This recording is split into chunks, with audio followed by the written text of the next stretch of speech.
Hey there, welcome back to the channel. If you're new here, make sure to hit that subscribe button and turn on notifications so you never miss our deep dives into the most fascinating what-if scenarios that could shape our world. We're tackling a big one. What would happen if the entire global economy collapsed? It sounds extreme, maybe even impossible. But stick around because the reality might be closer than you think. Let's begin with the basics. What is the global economy? The global economy is like an invisible web connecting every nation, business, and individual on Earth. It includes international trade, financial markets, currency exchanges, banking systems, manufacturing, shipping, jobs, everything that involves the movement of money, goods, and services. Every time you buy something made in another country, invest in stocks. Or even just use your credit card, you're interacting with the global economy. So what does it mean if it collapses? What does a collapse actually mean? A true global economic collapse isn't just a stock market crash or a deep recession like in 2008. It's a total failure of financial systems worldwide.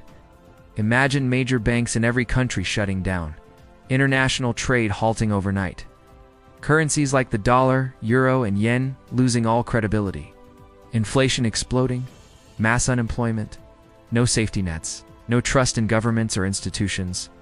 This kind of collapse would be triggered by something massive, a perfect storm.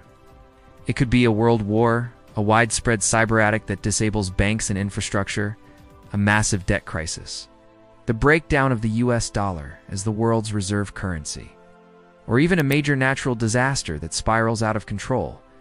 Whatever the cause, the result is the same: global panic. What happens first? The chain reaction. The first sign would likely be a crash in the financial markets.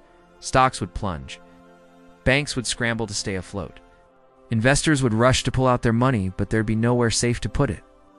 People would rush to withdraw cash, but ATMs and banks would either be empty or frozen.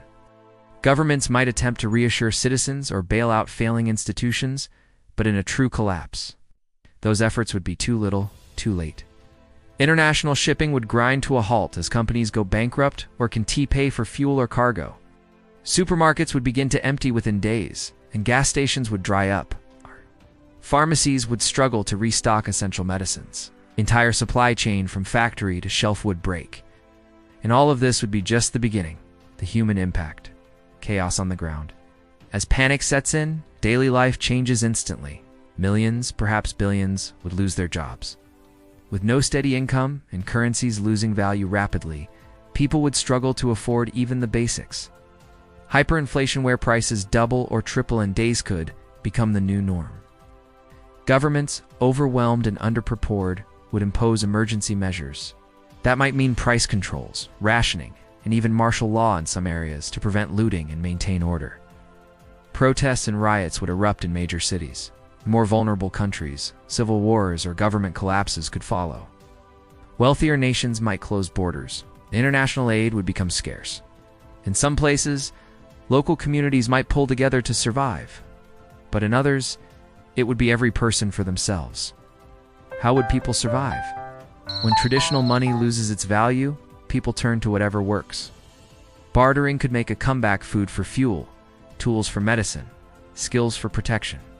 Skills like farming, hunting, carpentry, and first aid would become far more valuable than a college degree. People with access to land, clean water, or food production would have leverage in a world where systems have failed. Alternative currencies might pop up: gold, silver, cryptocurrency, or even everyday goods like cigarettes or canned food. Local economies would form as national economies collapse. But let's not sugarcoat it. For billions, especially in urban areas, survival would be incredibly difficult. Could we recover? Yes, but not easily. Eventually, a new economic system would emerge. It might take years or even decades. New governments would rise. New financial agreements would be made between countries. New technologies might play a role in rebuilding trust and infrastructure.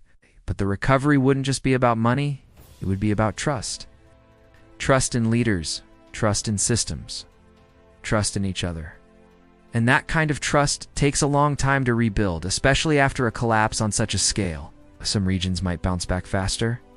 Others could remain in economic darkness for a generation or more. Is this just science fiction? It might sound like a doomsday fantasy, but economic collapse, even on a large scale, has happened before.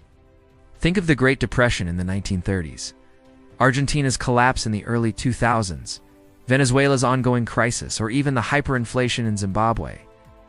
These events devastated millions, but they were mostly local or national. A global collapse. It's uncharted territory. But in an increasingly connected world, it's not impossible. What can you do? This video isn't about fear, it's about awareness. No one knows if or when a global collapse might happen. But thinking critically about our systems and how fragile they are can help us make better decisions today. Learn useful skills. Diversify your savings. Build community. Support sustainable systems. Understand the bigger picture.